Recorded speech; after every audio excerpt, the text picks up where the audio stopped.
All right, everyone, welcome back in. It's another episode of the Wobcast 2.0, our off-season series where we power rank the division position by position continues. To do that, it's yours truly, Wobby, joined by my partner in crime, my co-host, Gyles. Excited to get to it with the edge rushers, the defensive ends, the pass rushing units for every team in the NFC North. Gyles, how you doing, man? This was a fun one to study, don't you think?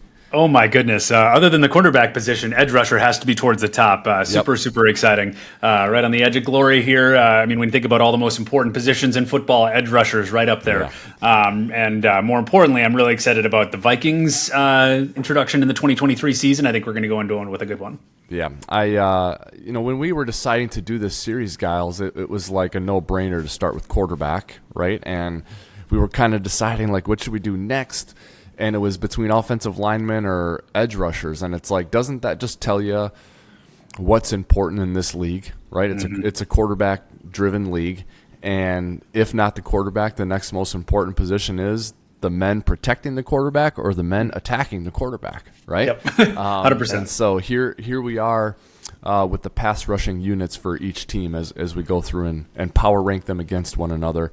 The point of this exercise throughout the offseason is to just gauge where we think the Vikings are relative to the rest of the division. And it's very common and very easy to take a high-level look at that and just look down at everything in totality and make a pretty quick assessment. But we wanted to do something methodical and something where we could combine qualitative and quantitative analysis, and so that's what we're doing. So I'm looking forward to this one, Gyles, because with the quarterbacks, it's just one guy. And the starter, the backup, and the developmental guy. But here we still have three players, but there's just a little more. There's more dynamics to consider here. There are more dynamics to consider here, and 3-4, 4-3 plays into it. And so it was kind of a fun one to go through, and a very key distinction here as you follow along with us as Gyles and I go through this is, who are you identifying as the right edge, right defensive end? Who are you identifying as a left edge, left defensive end? And who are you identifying as the key backup? Because learned minds could disagree on who each of those should be for their respective teams, right? So, a good example, when you look at the Detroit Lions, we have Charles Harris listed as the right defensive end or right edge player for them.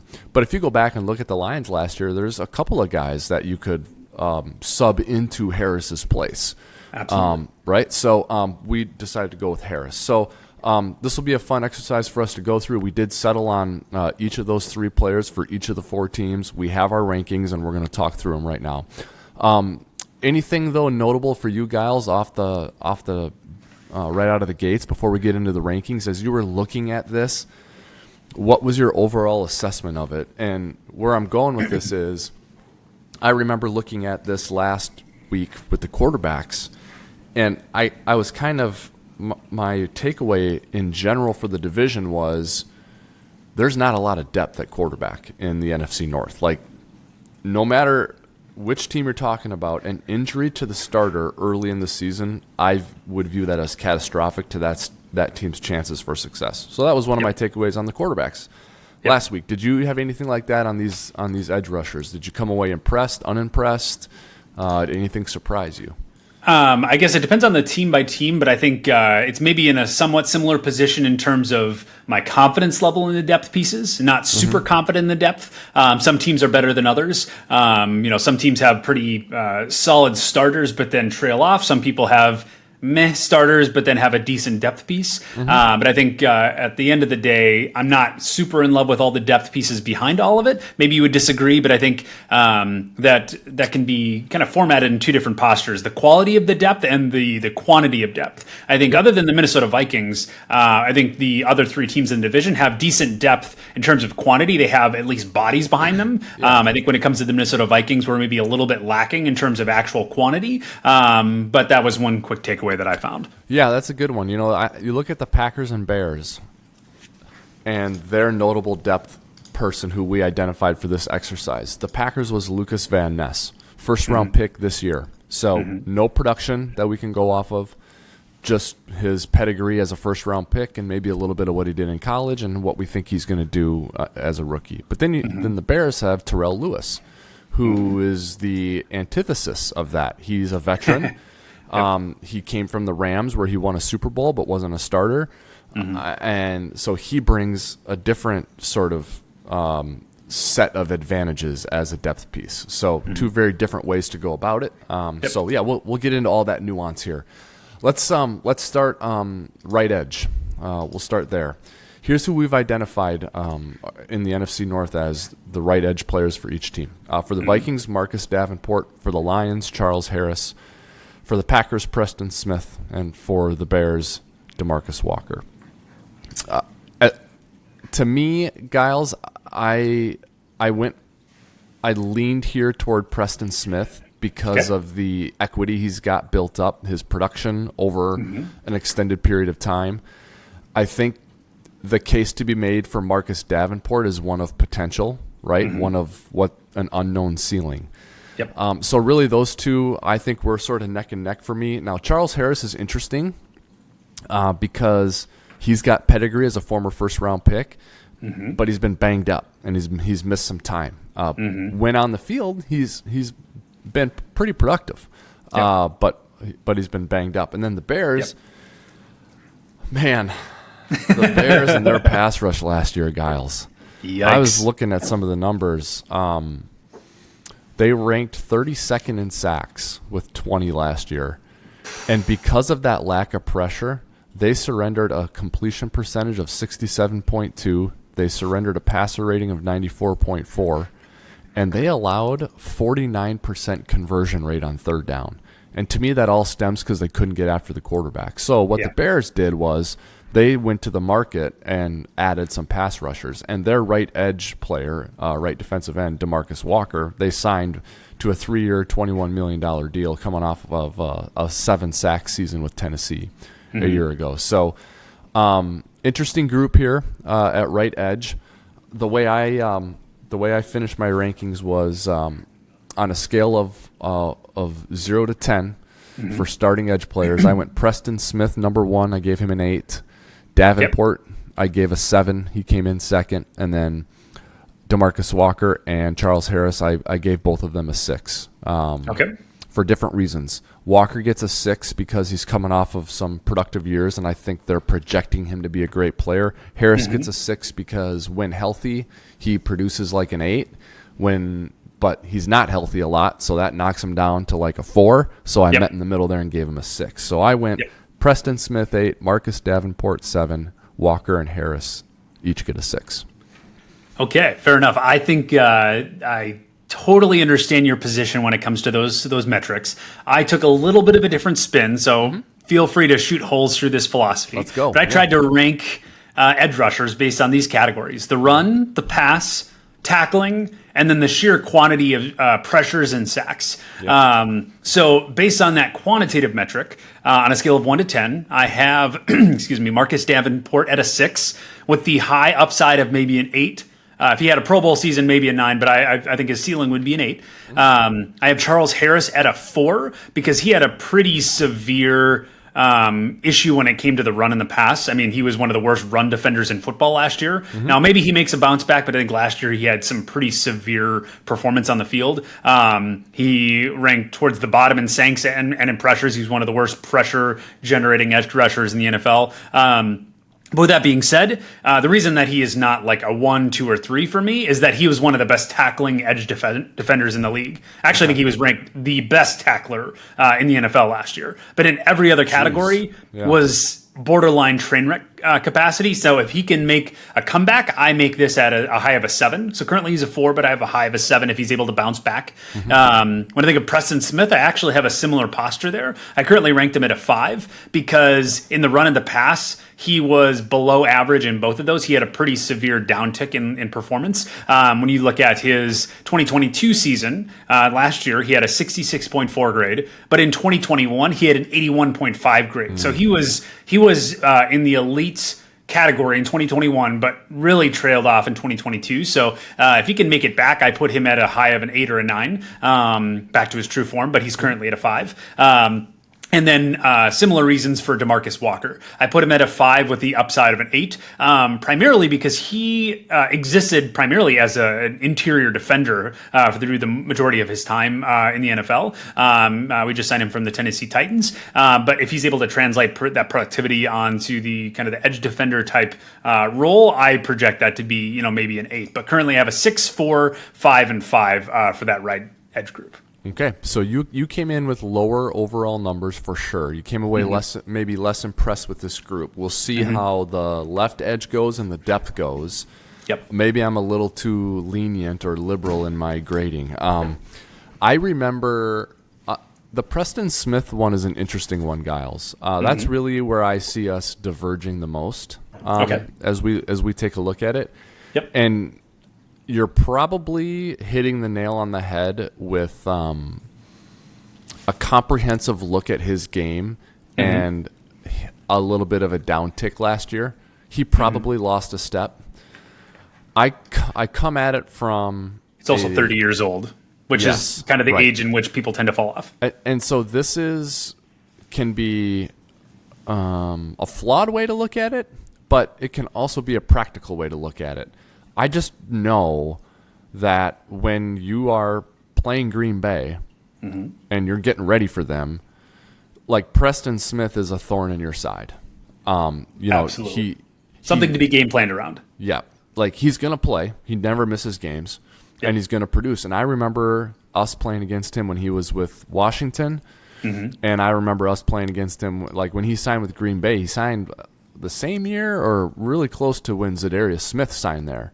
Yep. It was Za'Darius Smith and Preston Smith. And I didn't know much about Za'Darius Smith because he played for Baltimore. But I was like, God, Preston Smith signed with Green Bay? Like, man, now I got to see this guy twice a year. So I'm coming at it from that vantage point, which gives him a little bit better grade. When you come at it from the analytical standpoint and by the numbers, you're probably exactly right. Like, and we're terming this edge rushers and the pass rushing group, but they have to do more than just rush the passer, right? And so I think maybe Preston Smith's getting to a point in his career next season where he'll be more of a mercenary, right? Where you're not asking him to play 60 snaps or 50 snaps a game. You're going to ask him to play 25 or 30 and have him specialize in the things that he does well, which you can take a look at the PFF grades and figure that out. Which is clearly sacks. Right, which is rushing. He's a guy that puts numbers on the board. He was technically the 54th ranked edge rusher out of 130 qualified edge rushers. So 54th out of 130, but he was still 16th in total sacks. So he was able to still put numbers on the board, even though his technique and his technicals across the board were down. Yep.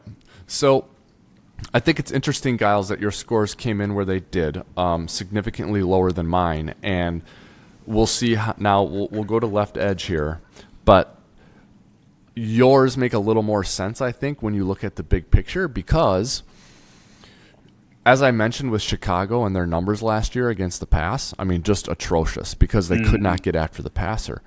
No one was really great at rushing the passer last year in the NFC North, especially when Za'Darius went down for the Vikings. They really tailed off. Yes, correct. Detroit surrendered a 94 passer rating and gave up 45% on third downs. And they only had 39 sacks. They ranked 18th. So, and Green Bay was 5th worst in total sacks with 34. So this was a poor pass rushing division last year. Yep. Not because of lack of talent, because I look at these individual players and I see some good players, but the production just wasn't there. Your scores reflect that for right edge. So. Yep. I think it's also important to know what the coverage rank was across the board because, like you mentioned, it's important to get pressure on the quarterback. But if you have poor coverage or a poor secondary, obviously that can lead to lack of production. And across the board, other than the Packers, we had pretty severely bad coverage or secondaries in the NFC North. The Minnesota Vikings ended 18th in the NFL. The Lions were dead last at 32nd. The Bears were 25th in coverage. The Packers were 12th in coverage. They were average, so to speak, but they had a horrible time rushing the passers, so things tend to fall apart as well. But yeah, I think the NFC North needs to step it up in terms of secondary. Now, these we're going to talk left edge here, and there's a step up here in talent for sure, especially when you look at Vikings, Lions, and Packers. We'll start with the Vikings. Everyone knows Danielle Hunter. Not a great scheme fit in a 3-4 in his first season, but we know the player. When Danielle is healthy, you talk about a guy you got a game plan around. I mean, that is Danielle Hunter, right? So absolutely good against the run, really gifted natural athlete, very good as a pass rusher, a handful for defenses to figure out. So a really good player. The Lions have a similar player in terms of impact, but he goes about it a different way. Aidan Hutchinson, who is just a terror. I mean, he's a human cyclone, I feel like. First round pick last year, very productive, everything you'd want out of a football player. Anyone who watched Hard Knocks, I think you came away impressed with him as a person, as a guy, as someone who came in and was funny during the rookie talent show, then was productive on the field, like just everything you could want out of a guy, and a local product there out of Michigan. Absolutely. So great story there and really good player. The Packers, Rashan Gary, also out of Michigan, first round pick for Green Bay several years ago. And a guy who, when healthy, is really productive and really solid, but that was the question about him coming out of college, was his health, and he has missed some games in the NFL as well. But 6 sacks last year, had 9.5 in 2001, got the pedigree as a former first-round pick. So really solid player for the Packers. And then for the Bears at left edge, we went with Trevis Gipson, who's a relatively unknown player, 25 years old. Not super productive last year, but I think proponents of Gipson would say, he had 7 sacks 2 years ago. And we see a lot of potential in him, and the appealing part about Gipson is probably the unknown, the ceiling, what he could be. So that's sort of a little bit of a general rundown on those 4 players for the NFC North. In terms of numbers and grades for these guys, I put Aidan Hutchinson atop the heap. On a scale of 0 to 10, I gave him a 9, Gyles. I am very bullish on him.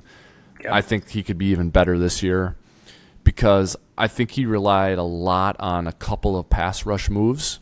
And so he's going to develop more of those. He's going to develop counter moves to those. He's going to get better against the run. I think he's position versatile. I think he can line up on either side.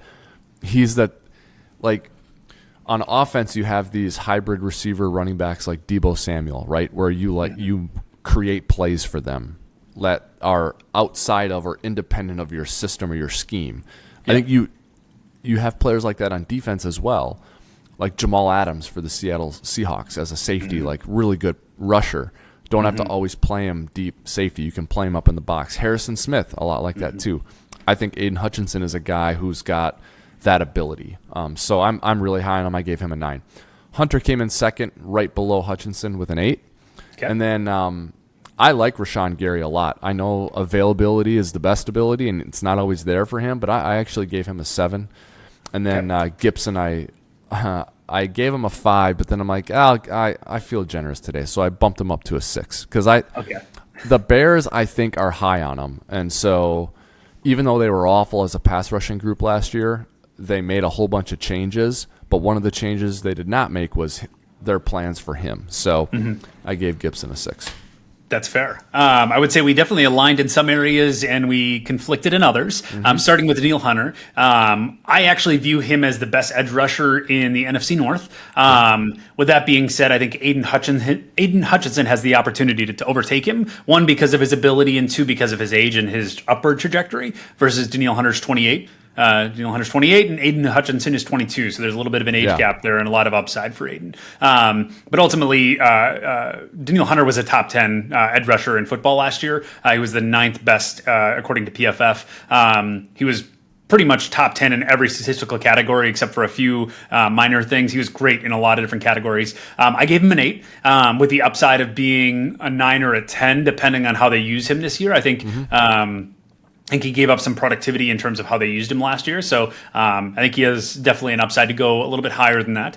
For Aidan Hutchinson, I have him at a 7. Once again, basing off of run, pass, tackling, sacks, and pressures.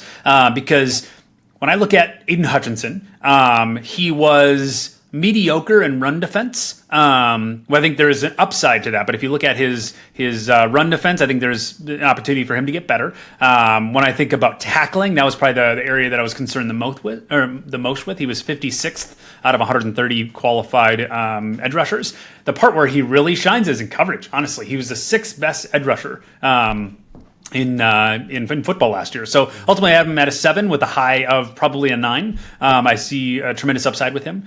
Rashan Gary, that's an interesting one for me because he was the best coverage edge rusher in football last year. The best. He was number 1. So I think there's pretty tremendous upside for him. He was the 14th best edge rusher across the board according to PFF. With that being said, tackling was another issue for him. He was 89th out of 130 qualified edge rushers. So if he can clean that up, I think there's an opportunity for him to get better. But ultimately, I think currently, outside of Aidan Hutchinson getting better, I think Rashan Gary may be the 2nd best edge rusher in football for the NFC North.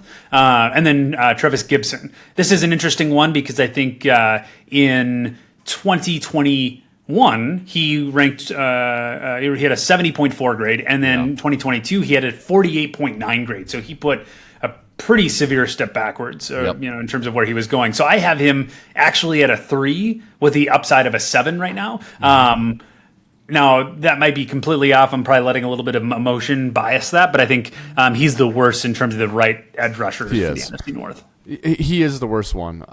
And maybe I was a little generous with him though, Gyles. So maybe the truth's somewhere in the middle.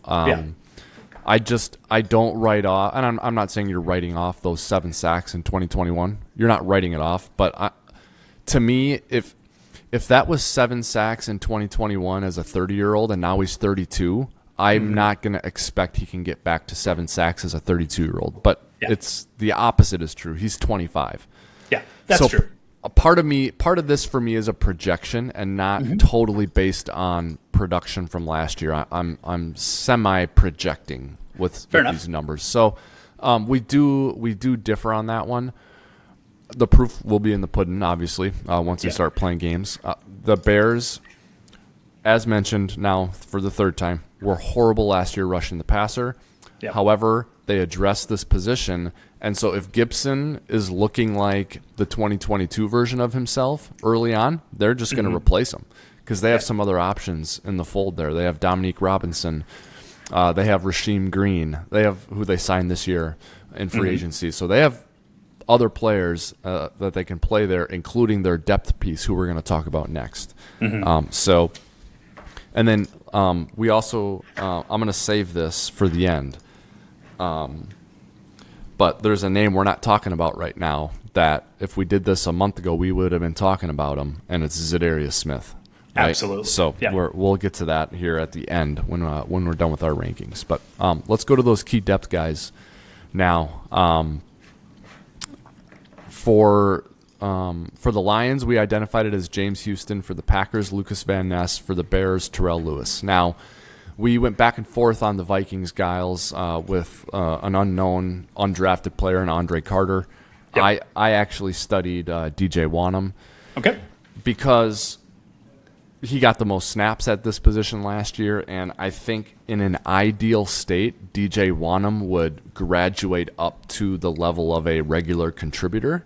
Fair enough. But that's not happening, right? It's just not. It's happening. There's a concern there. Yeah, it's happening in that it's literally happening, but it's not. The production isn't happening. Yep.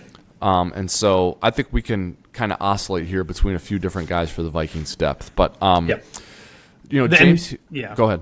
I was going to say, and it's important to note Patrick Jones II as well. And those two I really oscillated back and forth with because when I think of DJ Wanham, I think of someone that has tremendous technique but doesn't have the physique of what we want in an edge rusher. And I see the other way around for Patrick Jones II. I think he's the prototypical edge rusher from a physicality standpoint, but he lacks technique. So if you could find a way to pair those two together, I think you'd have a great pairing. But I really went back and forth, and both of them had below average performance in 2022. So I went really back and forth, and maybe I was putting a little bit of emotional bias into Andre Carter in terms of my prospect, but that was kind of my position for those two. Yep. And again, you putting Carter on there as a projection, right? Absolutely. Like in an ideal state, this guy might be the one. Like maybe the ideal state, want him being there is that's expired maybe now. Now it might be someone else, right? So, all right, James Houston to me, he's going to be an unknown name, Gyles. A lot of Vikings fans aren't going to know him. He actually came in last year and had a sack in each of his first 4 games.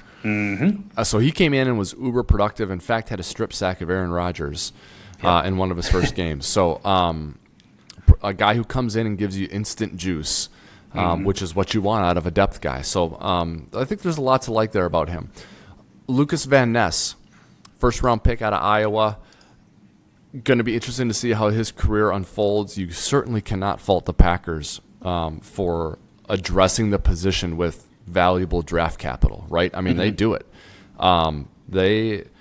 They use draft picks on defensive linemen and pass rushers. They sign them in free agency. Like they try to address this position, and Van Ness is the latest example of that. Absolutely. For the Bears, Terrell Lewis, who's got the equity of winning a Super Bowl with the Rams, never been like a guy you rely on as a full-time starter to play 50 or 60 snaps in a game, but can give you some punch when he comes in. You can rely on him. Scheme diverse, a good scheme fit with the Bears. And then we've already talked about the Vikings with Carter/Wanham.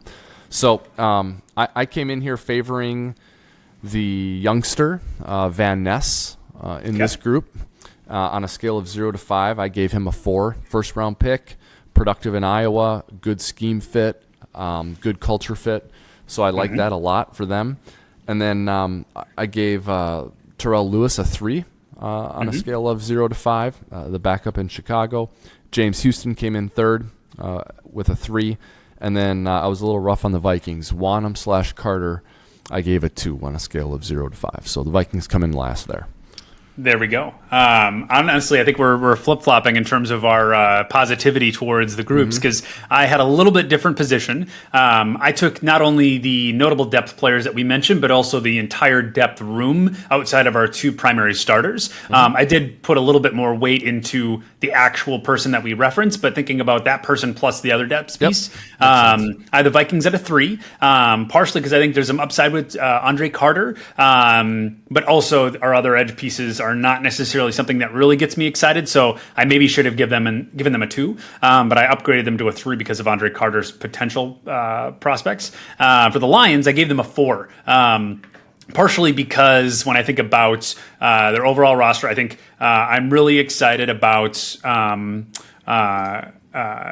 James Houston. I think he performed very, very well last year in the snaps that he did. So I think there's tremendous upside there. I also think they have a number of depth pieces in terms of quantity. So I think that upgrades them to a 4. So I think they maybe have the most exciting depth out of the edge rusher group for the NFC North. And for the Packers, I also gave them a 4, partially because I like Lucas Van Ness. But I think additionally, much like the Lions, they also have a pretty large edge rusher group that they can lean on. I think we'll have to see what that quality looks like. But I think in terms of quantity, they're doing pretty decent. So I upgraded them to a 4. Maybe you can make an argument for a 3, but I put them at a 4. And for the Bears, I gave them a 2. Not necessarily super excited about Terrell Lewis, nor am I really excited about the rest of their depth pieces. So I gave them a 2 out of a 5. Yeah, I think that's the right way to put it, Gyles. Like, as much as I appreciate what Terrell Lewis brings from an experience standpoint, it's hard to get excited about it, right? Yeah. I mean, you can get excited about Lucas Van Ness. Depth for the Packers, a first-round pick. Like, he's going to come in.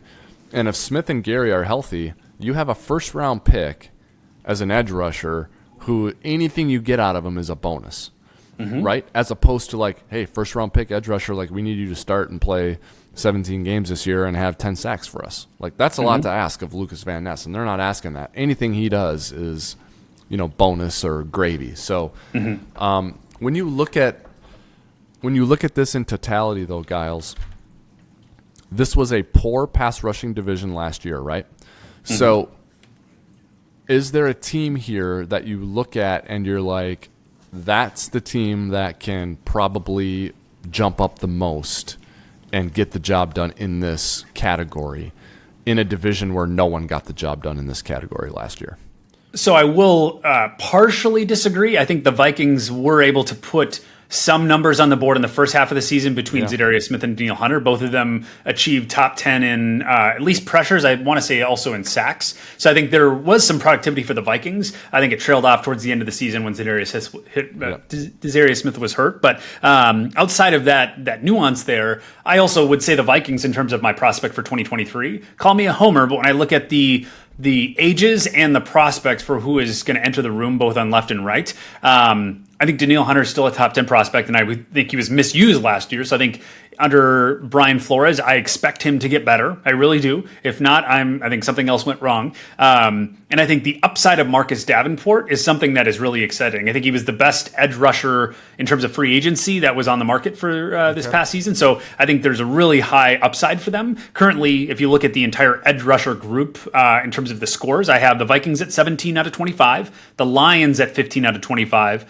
the Packers at 15 out of 25, and the Bears at 10 out of 25. And I think the Packers have a great edge rush group, but they're getting old. Now, if Lucas Van Ness can step in and be great, I think I would maybe put the Packers right there. I do like Aidan Hutchinson for the Lions, but in terms of that other side, depends on if James Houston steps in at that right edge. So they have an interesting upside there. But technically, I put the Vikings just at a slight advantage. Okay, we're similar. I have the Lions with a little bit of an advantage here in this division. Okay. There is a caveat to this, and you mentioned it, and I'm going to come back to it at the end here. Okay. But when I look at what everyone did, I like where Green Bay is the most right now. Like snapshot right now, who do I like the most? It's Green Bay. Yep. But I'm curious about the Lions because of Aidan Hutchinson's upside. Yep. And I think Charles Harris is worst case scenario, we have Charles Harris as our right edge. Okay. There are players behind him who are moldable projects with high upside. They actually have two brothers, Okwaras. They have two Okwaras, both out of Notre Dame. Yeah. And they have John Kaminsky, who I like watching play. I think he's a gritty player and he reminds me of Brian Robinson in a lot of ways. Oh, not going to get a bunch of glory and not always going to have great numbers, but I think he affects the game in positive ways. So I'm a little high. I'm not high on the Detroit Lions in general, like the public is. Mm-hmm. But this facet of their team I like a lot. I like their defensive line a lot. And a big part of that is their edge players and the depth there. So snapshot, I like Green Bay the most. Projection-wise, I like Detroit the most. Okay.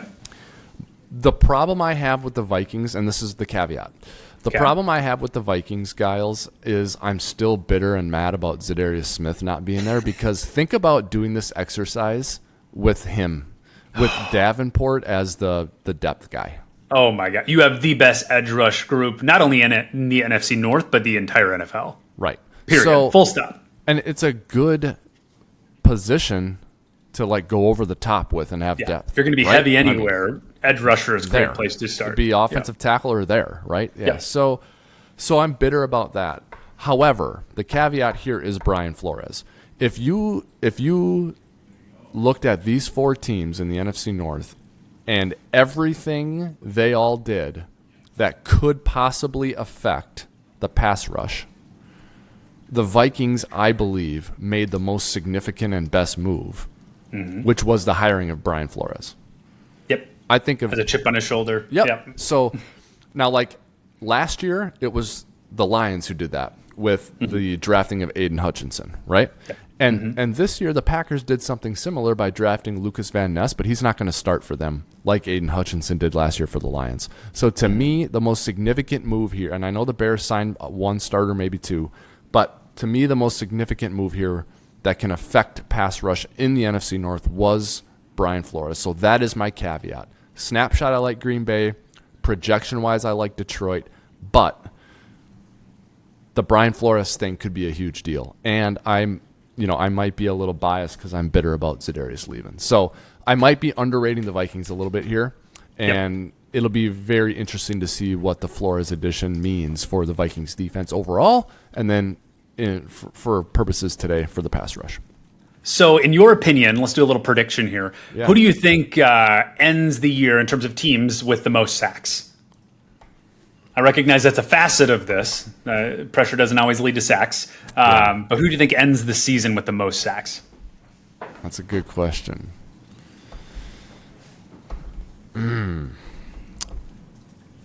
If ifs and buts were candy and nuts, it'd be Christmas all year long, they say, right?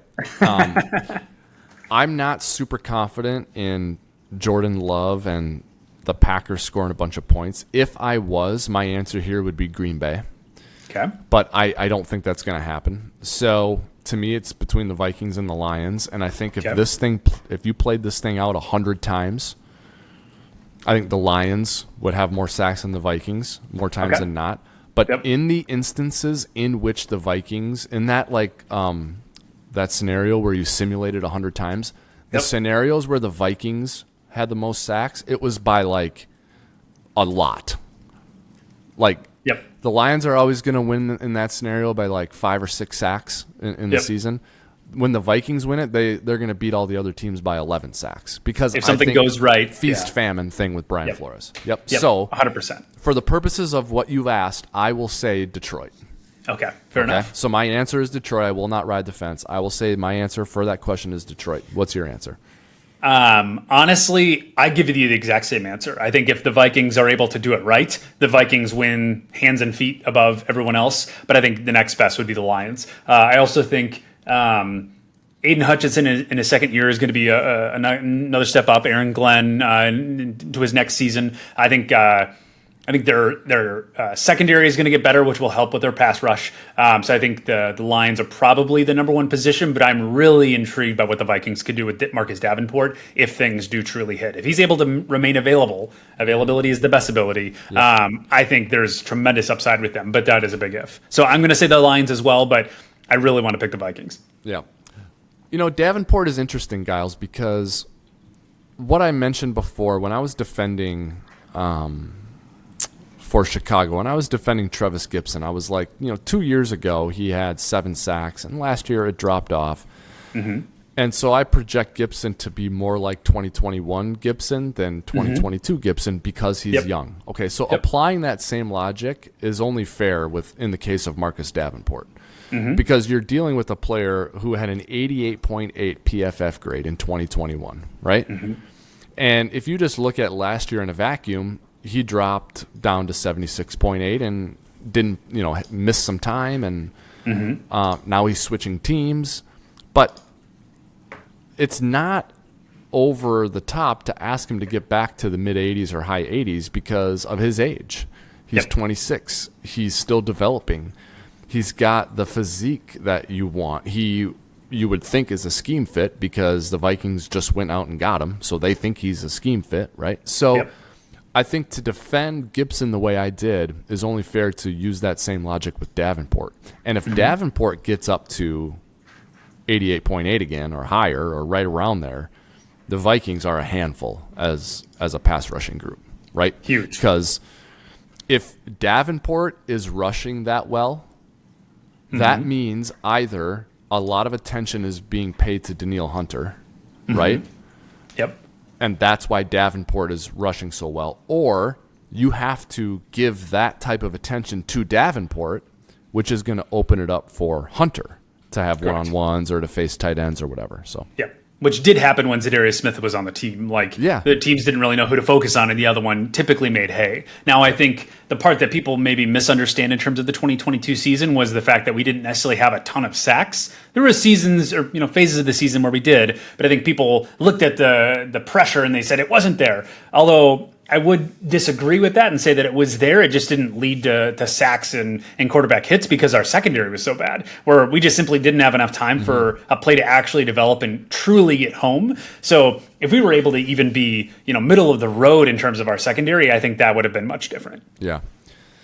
Yeah, that's a good point. And then the last component of this too, and we are not going to analyze this really at all. I think we should we'd be remiss not to mention it, is, you can get pass rush and ask pass rush of your interior, defensive line, right? And so we did not assess that here. And we are going to do interior defensive line in this exercise, but we did not apply that analysis to the edge rushing, pass rushing performance. And there might be an adjustment to the rankings here if we could incorporate some of those players into the consideration. I mean, the Bears' leader in sacks last season was an interior player, Justin Jones. So Agreed. I would venture to guess the Vikings are going to take a look at or two interior defensive linemen and are going to be projecting pass rush production from that player or those players. Absolutely. So Yep. we're not considering that in this exercise, but in the grand scheme of things, you will have to consider that. So Yeah, interior postage is important. Yep. All right. I have emptied out my notebook for this part of the exercise. Anything else that you wanted to get to on NFC North pass rushing grades, Gyles? No, I'm really excited for the season to get started. I think this is going to be an important piece of the productivity for all the 4 teams. I think I am projecting for the Vikings to take the division, but we'll see how that comes out. But I think this will be a big piece of how that happens. Yeah, I think it will be too. And so will what we talk about next week, right? Which is going to be the offensive tackles in the NFC North. To sort of summarize where we sit after doing this for 2 positions, Gyles, the Vikings we had coming out ahead in the quarterback rankings, right? When we went QB1, QB2, QB3, we had the Vikings coming out 2 points ahead of the Detroit Lions. At least those were my rankings. Yep. In this exercise, we differ a little bit, so we didn't really reach a consensus, which is kind of cool actually. Yeah. I came away with Green Bay at 19 and Detroit at 18. Yep. What was your final? You came away with The Vikings at 17, the Lions at 15, Yep. the Packers at 15, and the Bears at 10. So you went with some volatility to go up. Yep. You went Minnesota 1, Detroit 2. I went Green Bay 1, Detroit 2. So we did reach consensus on Detroit being right up there. It's just I'm higher on Green Bay, you're higher on Minnesota. We both are pretty solid on Detroit. So the common theme so far, to no surprise, has been Minnesota and Detroit in the quarterback rankings and in the pass rushing rankings. So Absolutely. that is not a surprise that that's the case because those are considered the 2 front runners for the division. But that will not be the case in every single position that we go through as we continue this exercise throughout the rest of the offseason. Let's see where everyone sits with offensive tackles. That's what we'll look at next week. And I think we should do it in a very similar way to how we did edge rushers, Gyles. Left tackle, right tackle, and then swing tackle. Yep. See who's got the best depth at the position and see who's got the best starting talent. It'll be a fun exercise for us to do. So that's what we will do on the next episode of the Wobcast. Before we wrap this one up, no news to talk about with Dalvin Cook, with Danielle Hunter, or Justin Jefferson, Gyles. What's the first shoe to drop, though? Do we need news on Dalvin? And is there a scenario where there is no news? Or is there an announcement of a restructure? Like, if Dalvin isn't cut or traded and he's kept, is that a headline ever? Or is it just sort of one of those things that's like just never happens? Like, he's just here. Honestly, that's a great question because my gut reaction is no. I think something has to happen because he has a $14 million cap hit. But Yeah. I mean, technically we're cap compliant. So I mean, from a technicality standpoint, they could go into the season with the current structure and roll with it. If they truly think that his shoulder surgery will truly make him a better player. If you look at every statistical category, he was just as good as he always was last year, except for yards after contact. And if you think that the shoulder was the reason that was kind of a digressing, if you can fix that, maybe they think they have another good year or 2 left out of him. If they think they can make another push, maybe they go for it. But truly, I think there will be another shoe to drop, and I think that starts with Dalvin Cook. Yep. I think so too. And then we'll see what happens. I think the one to worry about the least is the Justin Jefferson extension. Like, that's happening. It's just a matter of when. I don't think there's going to be any acrimony there. I don't think there's going to be a holdout there. I don't see anything like that happening. Agreed. The only thing to remember is Rob Brzezinski always said this, and he didn't make this phrase up, but he just always said it: deadline spur action, right? So that's something that you're probably familiar with in your professional life, Gyles, right? So deadline spur action. There is really no deadline right now on the Justin Jefferson thing. So other than mandatory minicamp, right? Or, yeah. Other than that, so we'll see what happens. But kind of all quiet on the Western front for the Vikings right now, I think, which is really a good place to be. It was interesting. I was listening to Sirius NFL Radio the other day, and Rick Spielman was on as a host, as a co-host on one of the programs, and he talked about we're coming up on the time of year for NFL GMs that is the absolute worst, which is when your offseason program ends and before training camp. You've got like 5 or 6 weeks where you have no program going on, no practices, no weightlifting, no conditioning, no medical, nothing. And you can't require players to be there, and you send them away for 5 weeks before camp starts. And he's like, this 5 week, like, because you're just like a worried parent staying up late. Like, when am I going to get the phone call? Someone got hurt working out. Someone got in trouble, with the law. Yep. So, like, someone's surprise retiring. Someone wants to play baseball. Like, you just never know what can happen. So we're coming up on that sort of that period for NFL GMs that they hate. It was kind of a funny way to look at it. Yeah, just waiting to react, essentially, like, oh, what am I going to have to go do at a moment's notice? If this guy retires, then I need to move these things around. I need clear cap space to go sign that player. Oh, man. I totally get it. That would not be an envious position. No. Probably no better example of no news is good news for that 5-week stretch, right? Like, it is true. You do not want your team in the headlines from the middle of June to the end of July. No headlines for our team, please, right? Yep. Silence, please. Yep. Alrighty, that's going to do it for this episode of the Wobcast. We'll be back next week with another episode as we break down offensive tackles in the NFC North, continuing our quest to see where the Minnesota Vikings sit relative to the rest of the division. We think they're going to sit on top, but how exactly are they going to do it, and where are their advantages? We're trying to figure that out. So far, we believe they have an advantage at the quarterback position for sure, and they are among the best in the division when it comes to the pass rushers, and we'll have to see how all of that plays out. Next week, we'll do offensive tackles. If you have missed any episodes of the Wobcast and you want to go back and watch or listen to them, please do that. You can also do that wherever you like and subscribe to all of your other favorite podcasts, Google Play, Apple Podcasts, Spotify, and YouTube. Please come and find us, engage with us, interact with us. Let us know what you want to hear about. Join the conversation as we continue to talk Minnesota Vikings football. On behalf of Gyles, this is Wobby signing off for now. We'll be back next week with another episode of the Wobcast 2.0. We hope you join us then. But until then, Skol Vikings.